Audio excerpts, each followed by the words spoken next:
La ville de Kalemi, située dans la province du Tanganyika, en République démocratique du Congo, traverse une période critique en raison du phénomène météorologique annuel appelé Saba-Saba. Ces vagues violentes, associées à de fortes précipitations, a causé des dommages considérables, notamment sur les boulevards Lumumba, l'une des principales artères de la ville, rendant la route presque impraticable. Devant l'ampleur des dégâts, le vice-gouverneur de la province du Tanganyika, Massamba Ferdinand, accompagné des ministres des infrastructures et des services techniques, se déplaçait sur le terrain pour évaluer la situation. Les eaux du lac Tanganyika ont gravement endommagé les infrastructures, rendant urgente la mise en place des mesures de sauvetage. Pour répondre à cette urgence, le vice-gouverneur a annoncé des mesures immédiates.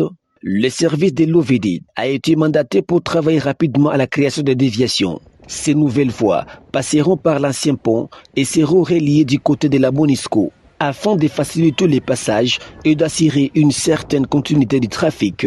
Les inondations ont également touché la base militaire locale. L'officier supérieur a demandé aux autorités provinciales de relocaliser les camps militaires pour éviter de nouveaux dégâts et assurer la sécurité des militaires et de leurs équipements. L'aéroport de Kainda, un point névralgique pour la mobilité des personnes et des biens, est devenu difficile d'accès. Les voyageurs rencontrent des obstacles importants pour atteindre l'aéroport.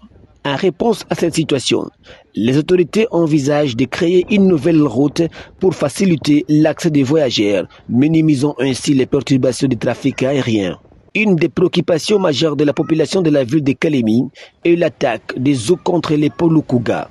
La destruction de ces ponts isolerait une partie de la population, compliquant le déplacement et l'approvisionnement à biens et services.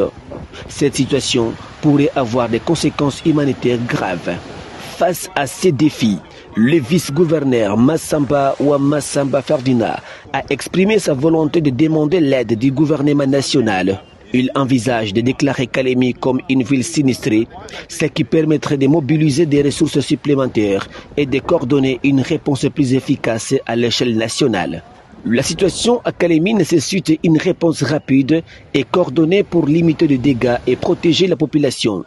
Les actions entreprises par l'autorité provinciale, bien que cruciales, doivent être soutenues par des efforts nationaux et internationaux pour faire face aux défis posés par les inondations et les vents violents.